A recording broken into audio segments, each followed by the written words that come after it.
Here we are at midweek, WTIC. Lots of fun stuff to discuss this afternoon. We're going to start off with a guest, though, Jill Jacobson. You know, we've been having these young people on. And Jill Jacobson is one of them. She's from an organization called Young Voices. And she's from Boston College Law School, if she's still studying, and a really interesting person, a visiting fellow at the Independent Women's Law Center. Jill, welcome back to WTIC. Nice to have you here. Hi, Todd. Thanks for having me. Everybody's kind of fired up over these student loan things, the forgiveness plans that the Biden administration is pushing. And there was even a Saturday, there was a headline in the New York Times that I just loved. It basically put into the headline and subhead, matter-of-factly, that this was a vote-buying scheme on the part of a, semi-desperate administration. Do you view it through that same prism? Yeah, so I think before the Supreme Court struck down Biden's first attempt, there was a better argument that this was to achieve real policy and not just to garner favor with young voters. But now that the Biden administration is attempting the exact same thing practically through the same mechanism, just 1 year after the Supreme Court strikes it down, it is much view it as a real attempt, and it starts to look more like an election strategy than a real attempt at policy. Why did it look different the first time? Yeah, so the first time President Biden tried to forgive student loans en masse under the HEROES Act, which allows some procedural forgiveness in times of national emergency. So this required two big stretches. One, it required a procedural adjustment to mean debt forgiveness en masse. And it also required a national emergency to be the COVID-19 pandemic, which the Supreme Court struck down both of those rationales. They said, the Department of Higher Education can do a lot of procedural things. It can change filing deadlines, things of that nature, but it doesn't have the power to make a huge federal spending decision like student loan forgiveness in totality. And this was meant for national emergencies like world wars. For example, if a bunch of students had to be deployed to a foreign country, of course they wouldn't be able to pay back their student debt. It's things of that nature, not the COVID-19 pandemic, which really disproportionately impacted the financial situations of people without a degree. So the Supreme Court came down hard in saying that the Biden administration really does not have this power, and that if anyone's going to forgive student loan debt en masse, it should be Congress. So the idea that the president could make changes to the debt owed and the schedule of those payments there was overreach there in that the power that Congress wanted to give to the agency was the power to get rid of little details that were messing up the works, not to be able to make structural changes in things that had been controlled by Congress. Yeah, so what you're hitting on is a doctrine at the Supreme Court called the Major Questions Doctrine. And it essentially stands for the proposition that if Congress wants the executive to do something huge, an act of major political or economic significance, it calls it, it will let them know that. It is not the executive's job to fill in little gaps. They call it elephants in mouse holes, right? If there's a little gap in a statute, the president shouldn't assume that ambiguity means it has broad power. It should mean it has narrow power, unless told otherwise by Congress. So when President Biden saw a little ambiguity in the power to make procedural changes in the face of a national emergency and thought that that meant forgiving billions of student loan because of COVID-19, the Supreme Court used the Major Questions questions doctrine to sort of remind him that, no, Congress doesn't hide these huge elephants in mouse holes. They don't give you broad powers in small, ambiguous provisions. If they wanted you to be able to have that huge power, they would have said as much very clearly. But in this law, this new one that he's trying to make a similar kind of adjustment, it's a different structure, and he has more powers, broader powers, right? So isn't it more likely that this one would work? Yeah, so you are right to say that this new act that he attempts to forgive student debt under, that he attempts to sort of draw that power from, is broader. It does give more power to the executive, but the question is how much, right? So the Supreme Court said in this first attempt that Congress would have let you know, President Biden, if it wanted you to have this much power to forgive student debt through administrative agencies, and it didn't. So absent some explicit statement from Congress granting you this power, you should assume that you don't have it. And yet President Biden has found a semi-broader statute, but nonetheless still one that does not give that affirmative power to try again. So presumably this will say the same thing, and we'll say, why didn't you bring it under this statute the first time? If this somehow magical power that you didn't have the first time you were before this court trying to forgive student debt en masse. Does that matter to the court that you're coming back? It's like you're trying to pick the lock and the tools you brought the first time didn't work and you're trying to do it again. Is that how they view it, as each event being connected and their patience wears out? Well, legally, I think if you claim to have statutory power and the court tells you you don't, as an agency, that you need explicit congressional permission, and you don't have congressional permission, and you sort of claim to find it in ambiguity from another statute, yeah, I would assume the Supreme Court would say, we said that you need explicit permission from Congress, and you don't have it. But, politically, it's interesting because when President Trump was in office, there were headlines every day that he was defying the Supreme Court. The Supreme Court had laid down a principle, and it was tyrannical that he was going against it with his attempted policies. But here we don't see that, actually. There is no sort of outcry that President Biden is defying the rule of law, despite the fact that the Supreme Court's been very clear that this is Congress's prerogative, not the president's. So we'll see how he's treated if it gets to the Supreme Court, which I'm sure it will rather quickly. We're talking to Jill Jacobson. She's a student at BC Law. She's here via an organization called Young Voices that brings us a lot of different guests who are younger and have a different perspective, perhaps. Jill, it sounds like you're pretty straight up the middle in terms of the way you interpret the law, that you don't like the court rulings that give a lot of leeway where none is specifically called for. Is that fair?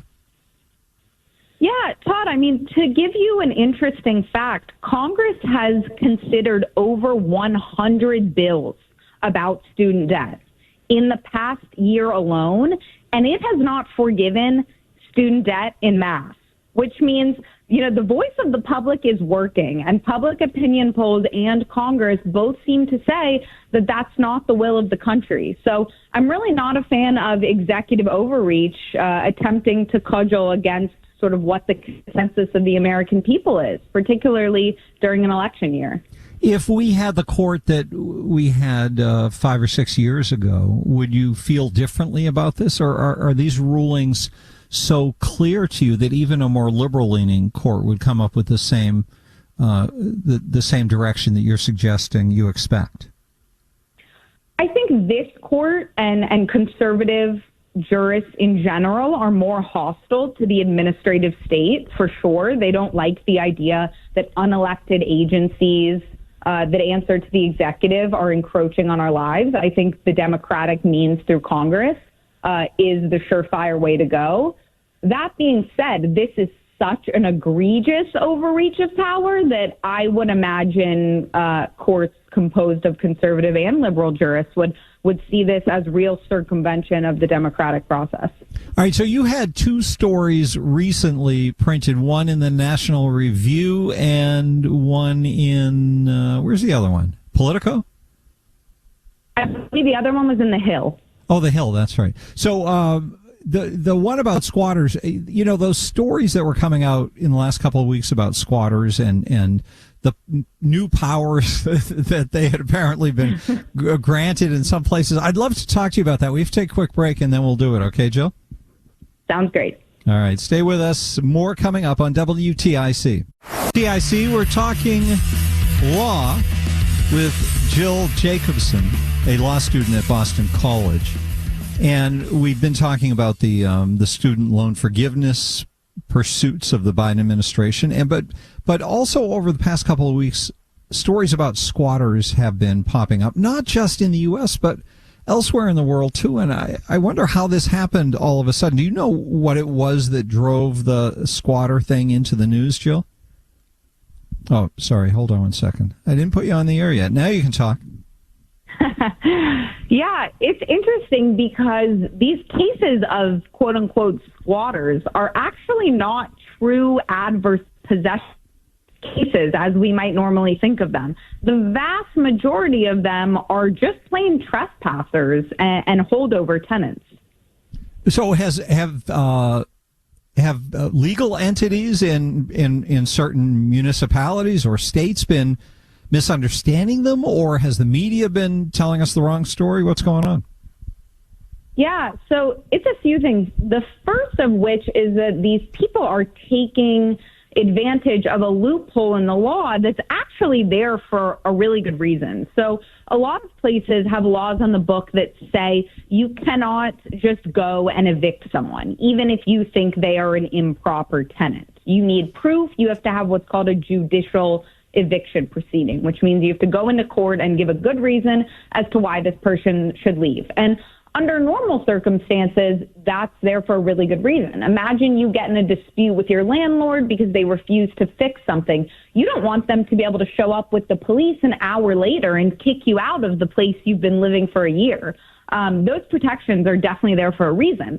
But the problem is they do not apply to trespassers. They don't apply to squatters. And a lot of cities and states need to clarify that because for some reason it is spread mostly on social media that they can take advantage of this loophole in the law. So is there actually a loophole, or did one emerge because people were pressing against the structures that have worked fine in more normal times? Is it possible that there are wacky leftist leaning people in power positions and even judges, and they see something as a perplexing situation that is kind of obvious? Yeah, so what we're seeing is a misapplication and misinterpretation of these people of the doctrine of adverse possession, which has long-standing roots. It goes back to Roman law, and it's for efficient land use.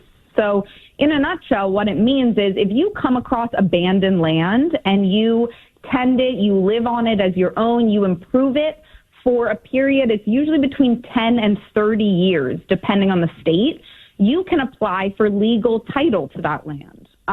But that is for abandoned property, right? Mm-hmm. This is a doctrine to encourage efficient land use.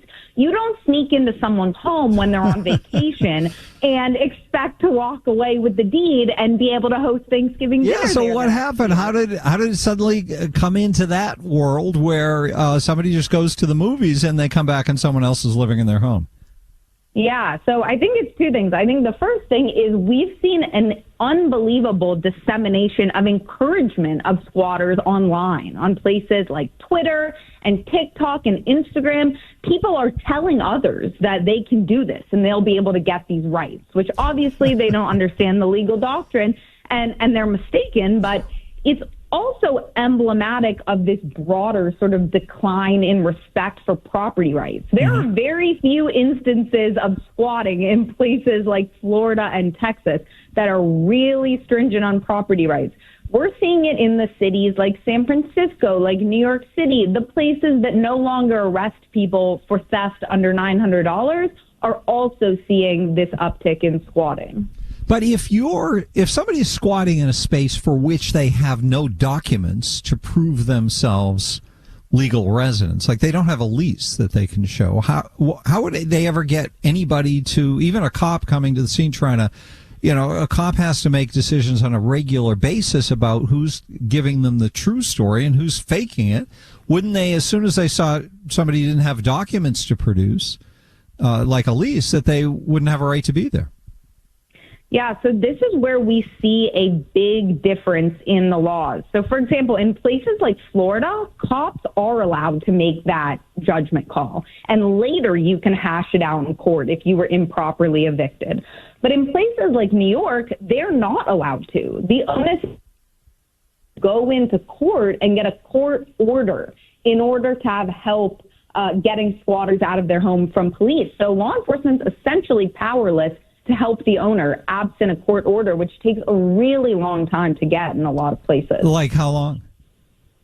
There are cases of true owners being put out of their property for months to years, waiting to get a simple piece of paper in court to reinforce what everyone knows, which is that there are clear trespassers in their home. But this is a total breakdown of the idea of having an orderly, law-based society. It certainly is. This is why general deterrence is so important. We're seeing that many of these people, particularly the ones who are filming themselves online, that they have no fear of the repercussions. And it's probably because they have committed other types of property crimes that have gone unenforced, under-prosecuted, and they probably walk away with zero consequences. So, wow. You cannot blame them for expecting no consequences to follow. And unfortunately, in some of these places with progressive prosecutors, they're probably right. So be careful where you buy property. You have to really know the jurisdiction that you're in. Well, one could say that. I mean, I am a fan of the moving with your feet argument, but I would prefer that we hold officials' feet to the fire to protect private property rights, considering it's the American way for so many years. Can't argue with that, Jill. All right. Thank you so much. It's been great talking with you again. Thanks for having me, Todd. Bye. Jill Jacobson. She's studying law at BC Law School in the Boston area. And she's a visiting fellow at the Independent Women's Law Center and a contributor at an organization called Young Voices, youngvoices.org, where we get young people, a slew of them, to come on and talk. It's encouraging, too, that there are young people who make sense, which is a nice... There is a tendency to wonder if we will ever have a sensical society again, and these kids hopefully provide some sense that that's possible.